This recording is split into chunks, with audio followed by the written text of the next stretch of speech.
ഈ കഴിഞ്ഞ ദിവസങ്ങളിൽ CPM ED റെയ്ഡിന് നേരെ ഉണ്ടാക്കിയ പ്രതിഷേധവും തുടർന്നുണ്ടായ ബഹളങ്ങളും നമ്മളെല്ലാ ചാനലുകളിലും ശ്രദ്ധിക്കുകയുണ്ടായല്ലോ. എന്തിനാണ് CPM ഈ പരിധി വിട്ട പ്രതിഷേധങ്ങളും സമരങ്ങളും നടത്തിയത് എന്ന് ഒരു വ്യത്യസ്തമായ രീതിയിൽ വിശകലനം ചെയ്യുകയാണിവിടെ.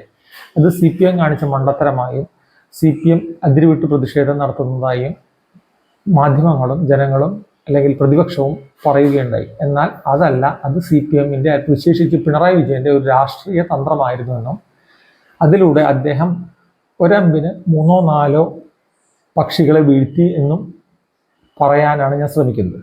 ഈ വീഡിയോ നിങ്ങൾ ആദ്യമായിട്ടാണ് കാണുന്നതെങ്കിൽ ദയവായി ലൈക്ക് ചെയ്യുക, സബ്സ്ക്രൈബ് ചെയ്യുക. ഇത് കൂടുതൽ പ്രേക്ഷകരിലേക്ക് എത്താൻ സഹായകമാകും. നിങ്ങൾക്ക് വ്യത്യസ്തമായ രാഷ്ട്രീയ അഭിപ്രായങ്ങൾ എന്തെങ്കിലും ഉണ്ടെങ്കിൽ ഇതിൽ അറിയിക്കുക. തീർച്ചയായിട്ടും ഞാൻ കമൻറ്റ് ചെയ്യുന്നവർക്ക് മറുപടി നൽകുന്നതാണ് എന്നെക്കൊണ്ട് കഴിയുന്ന പോലെ. ഇനി തുടങ്ങാം. ED റെയ്ഡിൻ്റെ നാൾവഴികൾ പരിശോധിച്ചാൽ CMRL എന്ന കമ്പനിക്ക് കരിമണൽ കർത്ത പ്രത്യേകിച്ച് ജോലിയൊന്നും ചെയ്യാതെ മാസം തോറും ഹെക്സാലോജിക് എന്ന കമ്പനിക്ക് 4-5 ലക്ഷം രൂപ കൊടുക്കുകയുണ്ടായെന്നും അങ്ങനെ വന്നത് ഒരു വൈറ്റ് മണി ആക്കാൻ വേണ്ടി, ബ്ലാക്ക് മണിയെ വൈറ്റ് മണി ആക്കാൻ വേണ്ടി ശ്രമിച്ചതാണ് എന്നതാണ് കേസ്. അത്തരം കാര്യങ്ങൾ ഉദ്യോഗസ്ഥരുമായി സംസാരിച്ചപ്പോൾ തങ്ങൾ ഒരു സേവനവും ലഭിച്ചിട്ടില്ല എന്നാണ് CMRLന്റെ ഉദ്യോഗസ്ഥർ പറഞ്ഞത്. തന്മൂലം പിണറായി വിജയൻ മുഖ്യമന്ത്രി ആയിരുന്നതിനാലാണ് ഈ കൈക്കൂലി പോലെ ഇത് കിട്ടിയത് എന്നാണ് ആരോപണം. ആ ആരോപണത്തിന്റെ നിജസ്ഥിതി അന്വേഷിക്കാനാണ് ED ഇവിടെ റെയ്ഡുകൾ നടത്തിയത്. കോടതിയിൽ ഉണ്ടായിരുന്ന സ്റ്റേ ഹൈക്കോടതി വെക്കേറ്റ് ചെയ്തതുകൊണ്ട് പിറ്റേ ദിവസമാണ് ED റെയ്ഡ് നടക്കുന്നത്. ഇവിടെ കാണുന്നത് എന്തുകൊണ്ട് CPM അതിരുവിട്ട് പ്രതിഷേധിച്ചു എന്നതാണ്. ഇലക്ഷൻ കാലത്ത് രാഹുൽ ഗാന്ധിയുടെ ഒരു ആരോപണമായിരുന്നു BJP CPMD ED എന്തുകൊണ്ട് പിണറായി വിജയനെ റെയ്ഡ് ചെയ്യുന്നില്ല അല്ലെങ്കിൽ ചോദ്യം ചെയ്യിപ്പിക്കുന്നില്ല. തന്നെ 4-5 തവണ ചോദ്യം ചെയ്ത CBI അല്ലെങ്കിൽ ED പിണറായി വിജയനെതിരെ ഒരു ചെറുവിരൽ പോലും അനക്കുന്നില്ല. അതുകൊണ്ട് ഒരു CPM BJP കൊല്യൂഷൻ ഉണ്ട് എന്ന ആരോപണം ന്യൂനപക്ഷങ്ങളുടെ ഇടയിൽ സജീവമായി നിലനിർത്താൻ കോൺഗ്രസിന് കഴിഞ്ഞു എന്നുള്ളതാണ് അവരുടെ ഇത്തവണ വിജയത്തിൽ നിന്ന് സൂചിപ്പിക്കുന്നത്. മലപ്പുറം, കോഴിക്കോട്, കണ്ണൂർ ഭാഗങ്ങളിൽ ന്യൂനപക്ഷ വോട്ടുകൾ തീർച്ചയായിട്ടും ഇവർക്കെതിരായി. അതിൻ്റെ ഒപ്പം വെള്ളാപ്പള്ളി നടേശന്റെ പ്രസ്താവനകൾ അതിനെ ആക്കം കൂട്ടി എന്ന് വേണം കരുതാൻ. ഇത് തിരിച്ചു കൊണ്ടുവരാൻ തങ്ങൾ BJPയുമായി സഖ്യത്തിലല്ല എന്ന് ബോധ്യപ്പെടുത്താനും ഈ റെയ്ഡിനെതിരെയുള്ള പ്രതിഷേധത്തിലൂടെ ED ഉദ്യോഗസ്ഥർക്കെതിരെയുള്ള പ്രതിഷേധത്തോടിലൂടെ CPMന് കഴിഞ്ഞു എന്ന് വേണം കരുതാൻ. 2, ഒപ്പോസിഷൻ ലീഡറായി പ്രായമായും ആരോഗ്യപരമായും പ്രശ്നങ്ങളുള്ള പിണറായി വിജയൻ തന്നെ നിലനിന്നതിൽ പാർട്ടിക്കകത്തും പാർട്ടിക്ക് പുറത്തും താല്പര്യക്കുറവുണ്ടായിരുന്നു.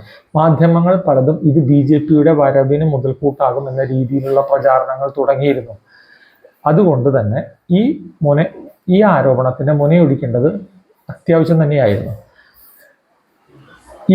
ഈ പ്രതിഷേധത്തിലൂടെ തങ്ങൾ തന്നെയാണ് പ്രതിപക്ഷമെന്നും തങ്ങളുടെ പഴയ പ്രതിഷേധ രീതികൾക്ക് ഒട്ടും മാറ്റം വരുത്താതെ 10 കൊല്ലത്തിന് ശേഷം കൊണ്ടുവരാൻ കഴിയും എന്നും CPMും SFIയും DYFIയും തെളിയിച്ചു എന്ന് വേണം കരുതാൻ.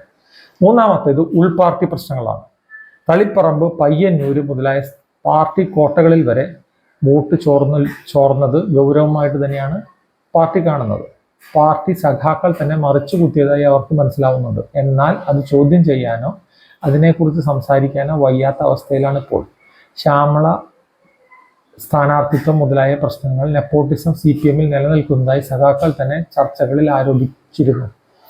അതുമൂലം പിണറായി വിജയൻ മാറാത്തത് വലിയൊരു കേടാണെന്നും അത് തന്നെയാണ് പുറത്തു പോയിട്ടുള്ള നേതാക്കളായ ഗോവിന്ദൻ, G സുധാകരൻ മുതലായവരും പറഞ്ഞുകൊണ്ടിരുന്നത്. ഇത്തരം കാര്യങ്ങൾ പാർട്ടിയുടെ ഉൾപാർട്ടി ജനാധിപത്യം എന്നൊക്കെ പറയാമെങ്കിലും CPMന്റെ സ്റ്റാലിനിസ്റ്റ് രീതിക്ക് തീർത്തും വിരുദ്ധമായിട്ടാണ് സംഭവിക്കുന്നത്. മേൽഘടകങ്ങളിൽ നിന്ന് കീഴ്ഘടകങ്ങളിലേക്ക് നിർദ്ദേശം പോവുക എന്നല്ലാതെ ചർച്ചയിൽ വലിയ അർത്ഥമൊന്നും ഉണ്ടാവാറില്ല പലപ്പോഴും. അത്തരം രീതിക്ക് വിരുദ്ധമായി ശക്തമായ വിമർശനം വരികയും ഒരുപക്ഷെ നേതൃത്വത്തെ തന്നെ പ്രതിക്കൂട്ടിലാക്കുകയും ചെയ്യുന്ന രീതിയാണ് ഇത്തവണ വന്നത്. അതിനെ ഇല്ലാതാക്കാൻ പുറത്തു നിന്നുള്ള EDയുടെ റെയ്ഡ് സഹായിച്ചു എന്ന് തന്നെ വേണം കരുതാൻ. എതിർത്തിരുന്ന പലരും, ശ്യാമള, ജയരാജൻ മുതലായവർ എതിർത്തിരുന്നു എന്നാണ് പത്രവാർത്തകളിൽ വന്നത്. അവർ തന്നെ പിണറായി വിജയനെ സപ്പോർട്ട് ചെയ്തുകൊണ്ട് ചാനലുകളിൽ വന്നിരുന്ന് പറയുകയുണ്ടായി. ഇത്തരം കാര്യങ്ങളിലൂടെ പാർട്ടിക്കുള്ളിൽ ഒരു ഒറ്റ സ്വരം തന്നെ ആവാനും പിണറായി വിജയന്റെ അപ്രമാദിത്വം ചോദ്യം ചെയ്യാൻ ആരുമില്ല എന്നുള്ള സ്ഥിതി വീണ്ടും വരികയുമാണ് ചെയ്തത്. മൂന്നാമത് BJPയുടെ വരവ്. ഞാൻ നേരത്തെ പറഞ്ഞ പോലെ മാധ്യമങ്ങൾ കരുതിയിരുന്നത് ഇനിയത്തെ പ്രതിപക്ഷം BJP ആണ്, ആരോഗ്യക്കുറവ് മൂലം പിണറായി വിജയൻ സൈഡിലേക്ക് മാറുമെന്നതായിരുന്നു. എന്നാൽ BJPയേക്കാൾ മികച്ച പ്രതിപക്ഷം തങ്ങളാണെന്നും തങ്ങളുടെ പഴയ സമരവീര്യം ഒട്ടും തന്നെ ചോർന്നു പോയിട്ടില്ല എന്നും CPM, DYFI, SFI ഇതിലൂടെ തെളിയിച്ചു. പല ആൾക്കാർക്കും ഇഷ്ടിക കൊണ്ടുള്ള ഇടിയിൽ കേസായി അകത്തു പോയെങ്കിലും പാർട്ടിക്ക് ഒരു കുറവും വന്നിട്ടില്ല എന്ന് തെളിയിക്കാനായി എന്നുള്ള ഒരു സത്യം നിലനിൽക്കുന്നു. ഈ ഒരു സമരത്തിലൂടെ, ഇഡിക്കെതിരെയുള്ള ഈ സമരത്തിലൂടെ തങ്ങൾ തന്നെയാണ് പ്രതിപക്ഷമെന്നും ത്രിപുരയിലെ പോലെയോ ബംഗാളിലെ പോലെയോ ഒലിച്ച് ഇല്ലാതാവില്ല എന്ന് CPM ഇവിടെ പ്രൂവ് ചെയ്യുകയാണ്. അതുകൊണ്ട് ഒരേ വോട്ട് ബാങ്ക് നടത്തുന്ന KK രാഗേഷ് പറയുന്നത് നിങ്ങൾക്ക് കേൾക്കാം.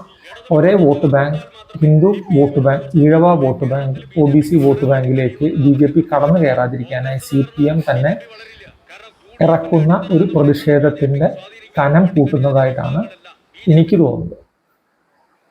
10 കൊല്ലം പുറത്തിരുന്നത് കൊണ്ട് തങ്ങളുടെ പ്രതിഷേധങ്ങൾക്ക് ഒരു കുറവും സംഭവിച്ചിട്ടില്ല എന്ന് ഒറ്റ സമരത്തിലൂടെ, അതായത് അധികാരമേറ്റ് ഒരാഴ്ചക്കുള്ളിലുണ്ടായ ഒറ്റ സമരത്തിലൂടെ CPM-നും DYFI-ക്കും SFI-ക്കും തെളിയിക്കാനായി. മൂന്നാമത് ഘടകകക്ഷിയായ CPI-യുടെ എതിർപ്പായിരുന്നു. നമ്മൾ മനസ്സിലാക്കേണ്ടത്, ഇതിലെ CPM മന്ത്രിമാർ തോറ്റെങ്കിലും CPI-ക്ക് കാര്യമായ കേടുപാടുകൾ പറ്റിയില്ല. അതിനുള്ള ഒരു കാരണം ഒരുപക്ഷെ CPI പല കാര്യങ്ങളിലും CPM-നെ എതിർത്തതാണ് എന്നുള്ള ഒരു ധാരണ പരന്നിരുന്നു. തങ്ങളാണ് ശരിയായ കമ്മ്യൂണിസ്റ്റ് പാർട്ടി എന്ന CPI-യുടെ ധാരണ വെച്ചുകൊണ്ട് നടക്കുകയായിരുന്നു എങ്കിലും ഈ ഒറ്റ സമരത്തിൽ ബിനോയ് വിശ്വം ഉൾപ്പെടെയുള്ളവർ പിണറായി വിജയനെ സപ്പോർട്ട് ചെയ്യേണ്ട അവസ്ഥയിലേക്ക് എത്തുകയായിരുന്നു. തുടർന്ന് തങ്ങൾ തന്നെയാണ് പാർട്ടിയിലെ വെള്ളിയേട്ടൻ എന്ന് തെളിഞ്ഞു എന്നതാണ് ഈ സമരത്തിൽ ഘടകകക്ഷികളെ മുഴുവൻ തങ്ങളുടെ ചെൽപ്പടിക്ക് പഴയ പോലെ കൊണ്ടുവരാൻ കഴിഞ്ഞു എന്നുള്ളത് ഒരു നേട്ടമായിട്ട് കാണണം.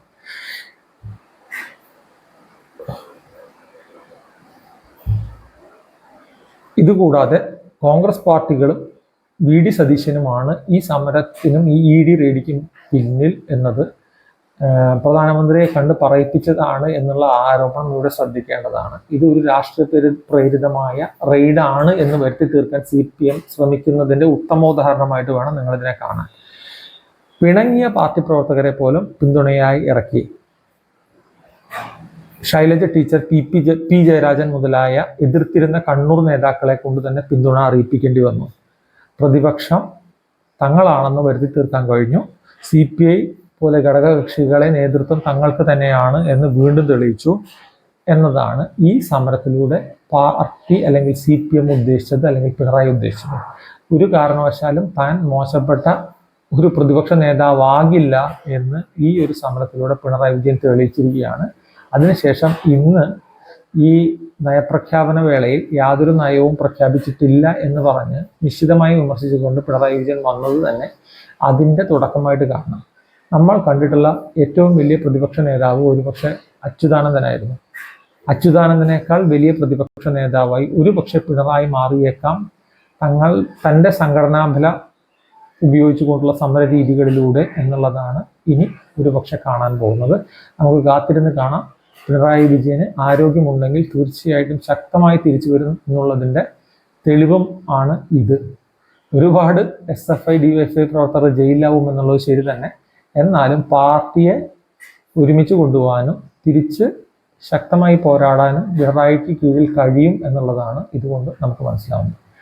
നിങ്ങൾ ഇത് കാണുക, സബ്സ്ക്രൈബ് ചെയ്യുക. നന്ദി, നമസ്കാരം.